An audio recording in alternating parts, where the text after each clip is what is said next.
Welcome.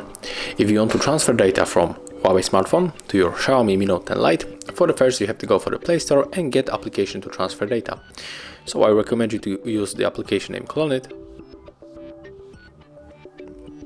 Click on the install and do the same on the second smartphone. If you get this application, you can open it on both devices.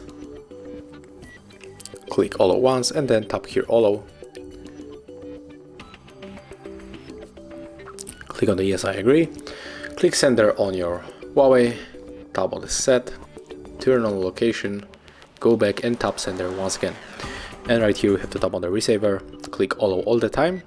And here all we have to also turn on location, click receiver and tap on the search again. Right now just wait a little bit.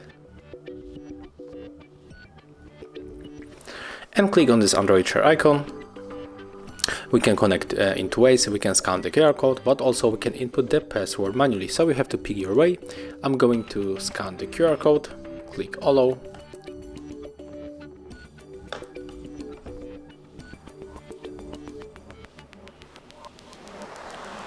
Right now they are connecting. Accept the request. And if you want to send everything, just click on all of these icons and then click on the Start button. If you want to get only details, maybe 1-2 songs or 1 picture or something like that, click here. Then I'm going for the music, for example, and I'm going to unselect all of them. And I will pick, maybe I will pick this one and also this one. Click on the Start, tap on the OK, and it's finished. So right now we can check where it is.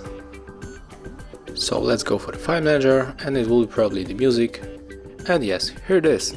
So this is how it works. Thank you guys for watching. Leave thumbs ups, comments and subscribe to our channel.